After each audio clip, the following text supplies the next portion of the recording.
José, Jesús, María y José, en ustedes contemplamos el esplendor del amor verdadero. A ustedes nos dirigimos con fe. Jesús, María y José, Jesús, María y José, en ustedes contemplamos el esplendor del amor verdadero. A ustedes nos dirigimos con fe. Santa Familia de Nazaret,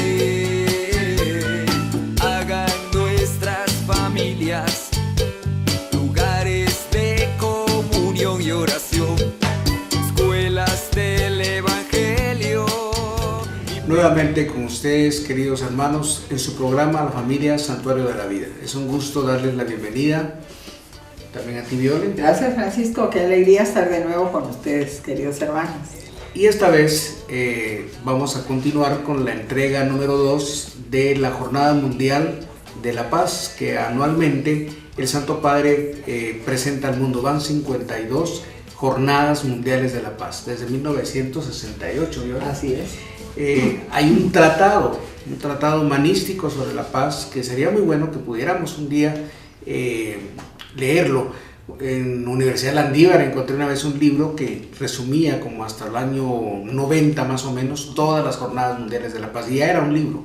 Entonces imaginan ahora todos los tratados de Benedicto XVI, de Francisco, por ejemplo, que han sido varios años de pontificado y con todos los temas. Por ejemplo, el año anterior él hablaba de la migración, de los migrantes, y ahora nos habla claramente de que la buena política está al servicio de la paz. Así que daremos continuidad a esta entrega desde el contexto familiar. Nos interesa, como familia Santuario de la Vida, insistir en cómo la misión de la familia es la vida, es el servicio al amor y a la vida.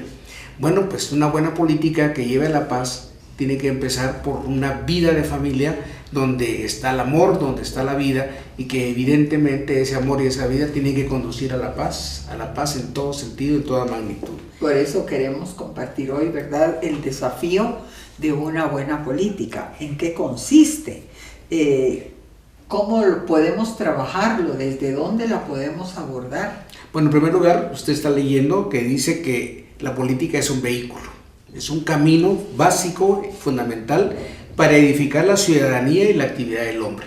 No olvidemos que en Familiares Consorcio, en el número 17, San Juan Pablo II va a insistir claramente en el documento que una tercera mediación para servir al amor y a la vida es promover el desarrollo de la sociedad. Y el producto de promover a nivel de familia el desarrollo de la sociedad es formar ciudadanos con todas las facultades, con toda la conciencia de qué es ciudadanía. Y por eso entonces el Papa va a decir que la política es un vehículo fundamental para edificar esa ciudadanía y la actividad del hombre. Es decir, que cuando se tiene que ver qué tiene que hacer el hombre, ahí entra la ciudadanía, evidentemente, y por supuesto la buena política. Pero cuando aquellos que se dedican a ella, a construir la actividad del hombre y la ciudadanía, no se dedican a ella o no la viven como un servicio a la comunidad humana, puede convertirse en un instrumento de opresión, marginación e incluso de destrucción. Entonces el Papa nos presenta las dos caras de la moneda. Vemos cómo en muchos de nuestros países hay protestas, hay huelgas, manifestaciones, bloqueos, violencia. Hay lo que dice acá, la gente siente opresión, siente marginación, siente destrucción, o incluso pues es testiga de eso. Y cuando no se atienden esos requerimientos, que además es complicado, entonces se empieza a ver de alguna manera no una buena política, sino una mala política. Así es. Y entonces es muy claro el desafío para quien va a dirigir, porque tiene que estar lleno de no perder el norte, tener muy clara la brújula del bien común, del bien de la sociedad, de la actividad del ser humano. Es interesante, Francisco, cuando podemos ver, como dice el Papa Francisco, que la política debe ser una forma eminente de la caridad, y lo podemos tomar acá en Marcos 9:35, el que quiera ser el primero, que sea el último de todos, y el servidor de todos. Palabra de Dios. Te alabamos, Señor. Este es un texto importante. Recordemos que es el contexto en la última cena. Jesús es el servidor de todos sus discípulos y quiere mostrar con ello que el que no se lave no puede entrar al reino. Y por eso Pedro pide, un tanto alocada impulsivamente, pues entonces báñame todo. No, basta con los pies. Es decir, es un acto de humildad. Yo recuerdo que muchas veces en nuestros retiros de matrimonios le hemos pedido a las parejas que se laven los pies unos a otros. Es un momento muy fuerte. Un signo muy fuerte de humildad, de servicio. Porque no es fácil esto, eso significa estoy a tu servicio. Claro, en la vida de pareja es maravilloso porque es decir, he decidido vivir contigo, te acepto tal como eres, te amo tal como eres, así tienes que ser, está bien, te amo y puedo lavarte los pies porque significa que estoy a tu servicio, como tú estás a mi servicio.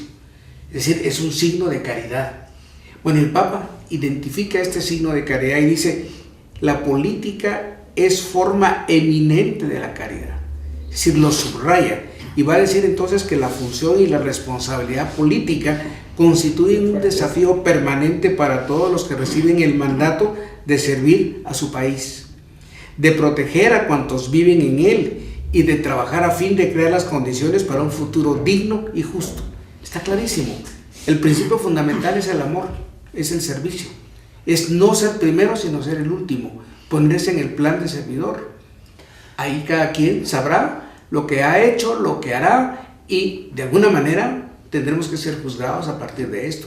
Claro que no solo hablaríamos acá de un partidismo político, también como padre de familia yo tengo que ser un servidor de mis hijos, como esposo tengo que ser un servidor de mi esposa, como familia tenemos que ser servidores de la comunidad. Esa es la lógica de la caridad. Yo creo que es muy profundo estos términos, inclusive cuando dice la política, si se lleva a cabo en el respeto fundamental de la vida, a la libertad y a la dignidad de las personas, puede convertirse verdaderamente en una forma eminentemente de la caridad. Es lo que tú estás hablando ahorita. Claro. Si nosotros no empezamos a trabajar esto en la casa, que es la primera escuela de formación de virtudes humanas y de valores, si en nuestra casa así formáramos a nuestros hijos, ¿te imaginas el día que uno de nuestros hijos diga yo quiero trabajar en la política abiertamente, con libertad, con responsabilidad, en ese desafío, en esa gran responsabilidad de decirlo así, de servirle a mi país, pero ya viene preparado desde la familia, porque en la familia es donde nosotros formamos a estos ciudadanos, y lo hemos dicho en los documentos de iglesia, salen los mejores ciudadanos. Y algo más, el Papa nos está dando aquí coordenadas para no perdernos. Hoy que estamos en un ambiente de política en Guatemala, porque comienza la oferta para las nuevas elecciones que serán a mediados de año y tendremos nuevo presidente o presidenta el próximo año. Miren estos elementos. La política se lleva a cabo bajo el respeto fundamental de la vida. Primer gran elemento, no podemos violentar la vida desde sus inicios hasta el final. No podemos ir en contra de la vida, porque Dios es vida. Él mismo dice, yo soy la vid, yo soy la vida. Soy camino, verdad y vida. Es decir, Dios se define desde el principio hasta el final en la Biblia como la vida. Sin la vida esto no tendría sentido, no estaríamos ni ustedes allá ni nosotros acá. La vida es el elemento que nos vincula, que nos hace respirar, que nos hace estar conectados al universo en toda su plenitud. Entonces el primer derecho humano fundamental es la vida. No podemos violentarla ni con el aborto, ni con los anticonceptivos, ni con la esterilización, ni con la eutanasia, ni con el tráfico de órganos. Es decir, tenemos que respetar la vida en todas sus formas. Lo mismo no podemos violentar la vida con desnutrición, con marginación, con que se muera la gente de hambre, de frío, de exclusión. Es decir, la vida hay que respetarla en cualquiera de sus formas. La libertad. No podemos coartarle a nadie la libertad, aunque piense diferente a nosotros, aunque tenga una ideología contraria. El hombre nació para ser libre. Por eso, San Pablo va a decir en la carta a los Gálatas, para ser libre nos liberó Cristo. No os dejéis oprimir nuevamente por el yugo de la esclavitud. Hay una libertad plena, libertad de cuerpo, libertad emocional, libertad espiritual. Es un trabajo, una tarea que todos tenemos que tener, y también la dignidad de las personas. 3 coordenadas: respeto a la vida, la libertad y la dignidad. Y esto nos lleva a ¿qué derecho? Un derecho al bienestar. Yo creo que todos tenemos derecho a sentirnos bien. a sentirnos bien, Francisco. E inclusive nosotros tenemos derecho a expresar lo que pensamos, a expresar lo que sentimos y a conducirnos para un bien común, en un bienestar total, en una calidad de vida y en desarrollo. Somos seres humanos llamados a desarrollarnos, a crecer. Eso es lo que se llama desarrollo. Si tuviéramos que definir el desarrollo económico, político, social de los grupos humanos, se basa en bienestar, que cada quien tenga cada vez un mayor bienestar. Es decir, es una categoría que tenemos que ir alcanzando. Si todos tenemos energía eléctrica, nadie quiere vivir después alumbrándose con velas. Si todos tenemos agua apta para consumo humano, no queremos después tener que tomar agua de río contaminada, y más en una sociedad que no tiene idea de lo que es contaminación y la preservación ecológica. Si alguien tiene pan caliente en su casa, no quiere comer después algo frío. Es decir, tenemos derecho al bienestar. Y lo mismo ocurre en la salud. La salud no es más que lograr ese bienestar continuamente hasta alcanzar esa plenitud integral. Esa es la salud también. Y calidad de vida significa mejor forma de vivir. Nuestros ancianos tienen derecho a una calidad de vida, no a ser menospreciados, no a que se les cobre un pasaje más alto, no a que se les desprecie con una jubilación miserable cuando la tienen, porque la mayor parte de ancianos ni siquiera van a tener familia, muchas veces son abandonados, son casi dejados, excluidos en una casa de asilo o abandono. Olvidados. Es decir, calidad de vida significa que desde que nazco hasta que muero, desde que soy concebido hasta que muero, vivo adecuadamente, así como viví también 9 meses en el vientre de mi mamá, donde yo lo tenía todo y había calor y había alegría y yo me sentía muy bien. Entonces, la calidad de vida es necesaria para el ser humano y, por supuesto, desarrollo. Desarrollar todas las potencialidades humanas hasta la plenitud. Si tú naciste para 10, ¿por qué te conformas con 2 o con 3 si traes para 10? Cuando uno ve un bebé y dice qué hermoso, ahí hay toda una potencia que va a ir creciendo hasta que un día a lo mejor nos gobierne, a lo mejor nos dirija. Es decir, ahí está la calidad, ahí está el desarrollo. Por eso decimos sí a la vida, no a la muerte, sí a la vida en todas sus formas, animal, vegetal, mineral, igualdad y libertad para todos. Esto lleva a trabajar por la equidad y disminuir las brechas, Francisco. Todos tenemos derecho a ser diferentes, sin desprecio, sin trabajar la exclusión, no más la inclusión. Uno puede ver, aquí hay tanto que hablar, Viola, y queridas familias, no tenemos todo el tiempo. Solo piense cuántos excluidos hay en su familia. Aquel señor del que ya no se quiere hablar porque fue mi abuelo, porque fue mi papá, pero nos abandonó. Aquella señora que fue la esposa de mi padre, pero mejor si no la mencionamos y que mis hijos ni conozcan que existió. Y empezamos a excluir a medio mundo. Y de pronto somos excluidos y excluimos al que no es de nuestra familia, al que no es de nuestro color, al que no es de nuestro grupo étnico, al que no tiene los conocimientos que nosotros tenemos, y hasta dividimos a la gente, hasta la uniformamos. Es decir, sin darnos cuenta excluimos. Entonces, el orden va a fluir en el momento en que pongamos a cada quien en su lugar que le corresponde. Esa es la inclusión. Y no va a correr el amor, ni la vida, ni la paz, si no ordenamos nuestra vida, nuestra familia, nuestra sociedad. Este es un elemento que tendría que profundizarse más en el caso del desarrollo de la política. También el Papa va a hablar de que la caridad y las virtudes humanas, en el numeral 3, es una política al servicio de los derechos humanos y de la paz. Por eso decía que este es el núcleo. Y podemos ver en la carta encíclica de Benedicto XVI, en Caritas in Veritatis, él decía: la acción del hombre sobre la tierra, cuando está inspirada y sustentada por la caridad, contribuye a la edificación de esa ciudad de Dios universal hacia la cual avanza la historia de la familia humana. Es un programa en el que pueden estar de acuerdo todos los políticos de cualquier procedencia, cultural o religiosa, siempre que deseen trabajar juntos por el bien de la familia humana, practicando virtudes humanas que son la base de una buena acción política. Aquí entran elementos importantes, se llaman axiológicos, de valores humanos. Así es. Justicia, la equidad, respeto mutuo, sinceridad, honestidad, fidelidad. Así es, Francisco. ¿Dónde adquirimos esto? Mira tú, qué reto más grande para las familias cristianas, porque como yo decía, la familia es la primera escuela de virtudes humanas y de valores. ¿Dónde vamos a formar estos ciudadanos? En la casa, en la familia. ¿Dónde vamos a formar estos nuevos políticos? Este desafío de nuevos políticos a través del amor, de la verdad, a través de los valores, como estamos hablando acá, porque es necesario tener la caridad y virtudes humanas para una política al servicio de los derechos humanos y de la paz. Nosotros en clínica, como terapeutas, vemos familias, vemos hijos de familias, vemos nietos de familias, es decir, estamos todo el tiempo escuchando abuelos también, la realidad familiar. Y entonces nos damos cuenta que cuando alguien tiene problemas, mire, es que mi mujer es como una niña que no es adulta, es que mire, me manipula, es que me pega, es borracho.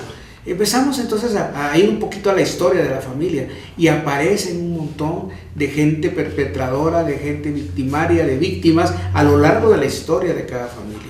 Es decir, estos valores de justicia, de equidad, de respeto mutuo muchas veces se han tergiversado en el seno familiar, en el sistema familiar. Necesitamos reconstruir el tejido social yendo a la familia y empezando, padres de familia que nos ven, empezar a poner justicia, empezar a poner equidad, pero equidad no significa que usted le sirva la mayor cantidad de comida en detrimento de sus hijos. Equidad no significa que usted esté de brazos cruzados con el control remoto viendo televisión mientras su mujer se está fregando en los platos, está haciendo la comida, está limpiando la casa. Es decir, equidad no es que los patojos estén en la calle todo el tiempo y que el niño no tienda su cama porque hay muchacha en la casa. Es decir, la equidad es algo que se va aprendiendo día con día. Es un equilibrio, equilibrio donde hombres y mujeres trabajamos, nos servimos, nos ayudamos, compartimos. Es que hay un equilibrio, Francisco, entre el dar y recibir. Hemos hablado mucho en los órdenes del amor, hablamos que si no hay orden, no hay amor. Y si no hay amor, no hay jerarquía, ¿verdad? No tenemos que suplantar roles que no nos corresponden. Por eso insisto en que hay que ordenar la casa, para que entonces empiece a haber Para que haya paz tiene que haber orden. Y una vez que la casa está ordenada, entonces puede haber un semillero de futuros hombres y mujeres de bien que puedan utilizar todas estas herramientas para apoyar a la sociedad en su desarrollo. Es interesante, Francisco, también escuchar las bienaventuranzas del político que nos ha escrito un cardenal vietnamita, François Xavier Nguyen Van Thuan. Él es muy famoso este cardenal. Qué hermoso, Francisco, compartir con ustedes las bienaventuranzas del político. Dice: bienaventurado el político que tiene una alta consideración y una profunda conciencia de su papel, cuya persona refleja credibilidad, que trabaja por el bien común y no por su propio interés, que permanece fielmente coherente, que realiza la unidad, que está comprometido en llevar a cabo un cambio radical, que sabe escuchar y que no tiene miedo. Francisco, es increíble. Parece es increíble. Alguien que me está viendo dirá: esta es una carta a Santa Claus. Sin embargo, es una realidad. Así es. Todo lo que hemos estado hablando y lo que el Papa está postulando de la caridad, de las virtudes humanas, de los derechos humanos, todo en camino para la paz y el desarrollo de las sociedades, se basa en que hombres y mujeres tengan clara y profunda conciencia de en dónde están metidos. Por eso el Papa, en uno de sus videos que me encanta, dice: el que le guste la buena vida, al que le gusta el placer, al que le gusta vivir bien, que no se meta político. Lo dice claramente. Sí. Y tiene razón, porque todo esto es un voto a servir a los demás sin querer pretender quedarme con lo mío. Entonces es complicado, porque también significa credibilidad, que te crean, pero no por lo que dices, sino por lo que haces. La Biblia es muy clara, Jesús es muy claro: por sus frutos los conoceréis.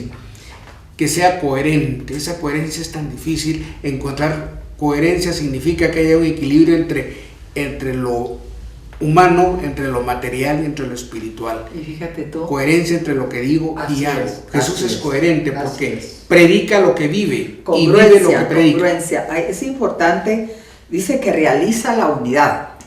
Si yo como político, estoy hecho pedacitos interiormente, no busco ayuda, porque pues no se cree.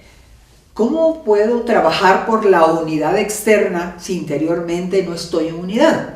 Si mi familia está fragmentada. Va a ser vulnerable y va a ser víctima de cualquier ideología. Y también el Papa menciona, las ideologías al final se vuelven dictaduras. Me encanta también esa frase de Francisco. Las ideologías a la larga se convierten en dictaduras. Y entonces, ¿cómo no buscar una política oxigenada que nazca de estas bienaventuranzas? Que sabe escuchar, no enojarse con el primero que critica. Para ser político hay que ser muy maduro porque nunca vas a quedar bien con nadie. Entonces tienes que aprender a escuchar a tus enemigos, que son los que al final te dicen por dónde caminar. Interesante, pero si yo sé escuchar, por ejemplo, aquí a mi hermano Yoyo, a mi hermana Ania, a mis hermanos, si yo sé escucharlos es porque yo antes me sé escuchar. Yo tengo esa capacidad de escucha a mí mismo, ¿verdad? Entonces, si yo puedo escucharme a mí mismo, puedo escuchar a los demás, ¿no crees? Por supuesto. Mucha Sin embargo, vivimos en una vida de ruido continuo, de ruido todo el tiempo. Y de miedo. Y entonces, bienaventurado político que no tiene miedo. Miedo significa como aquel político que caminaba en bus en América del Sur, que podía darle la mano a todos sin miedo a que le dieran una puñalada, sin miedo a que lo mataran. Señor Mújica, por ejemplo. ¿Por qué? Porque no tiene miedo. Pero cuando un político tiene miedo, tiene que meter 100, 300 soldados o policías a un lado donde él va a pasar, parar el tráfico de una ciudad, porque él va a pasar en una calle. ¡Qué miedo tan grande! Es decir, no podemos aceptar esto. Ahí sería, ¿qué es lo contrario a la bienaventuranza? San Lucas va a hablar de los ayes de la bienaventuranza, es ay de aquellos. Hay ayes y hay bienaventuranzas. Lo contrario de la bienaventuranza es el ay. Ay de aquel político que no tiene conciencia de lo que está haciendo. Ay de aquel político que no es creíble. Ay de aquel que solo busca su propio interés. Ay de aquel que no es coherente, que no busca la unidad, que no sabe escuchar. Ay de aquel que tiene miedo. Es lo contrario.